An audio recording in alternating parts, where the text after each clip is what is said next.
Here's why Trump's after your Social Security is $2.5 trillion. And if he uses $2.5 trillion to privatize it to someone, say, let me give you an example, Goldman Sachs, and he gets Goldman Sachs to come in and manage it, well, Goldman Sachs is going to get a 2% management fee, and they're going to get a 20% of any profits they make. Well, what's in it for Trump? A lot.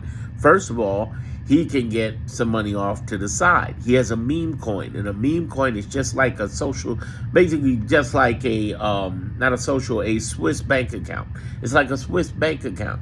So basically, they could put money off to the side.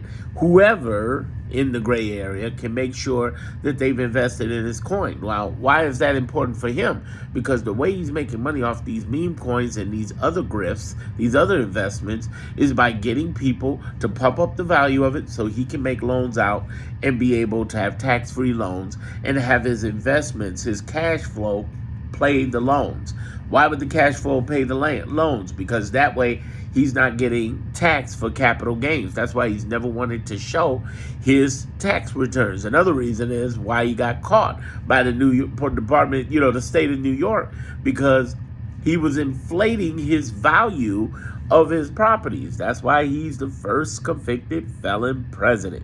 Now, if he has this $2.5 trillion, there's no company in the world that wouldn't work a deal to get access to that, because that can mean tens to even hundreds of billions of dollars if they're able to make money through Social Security. The bad part is many times these companies take a lot of risk, and they could destroy our Social Security funding that we put money in and that we continue to put money in if we're working at a job.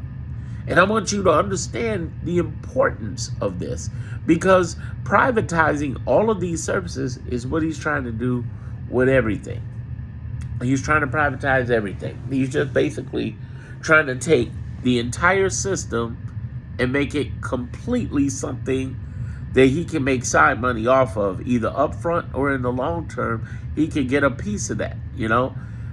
Goldman or someone else could offer him stock options into their company as well as that.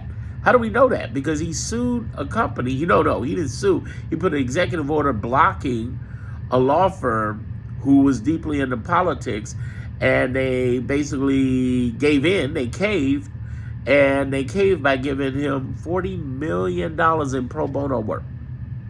He is using the game as much as possible. That's why one of the first things he did as president is get rid of all of the laws that said we couldn't accept money from foreign entities. Think about it like this, and I'll talk about this later. UAE just did a $1.4 trillion deal to spend in America. The question is, what's Trump's cut? Did I earn you a subscription? You definitely want to subscribe here. Definitely, if you're on Darren Monroe Politics on YouTube, Darren Monroe Politics. But if you're on another site, follow me there and then go over to my YouTube, because I'm talking about some real game over there.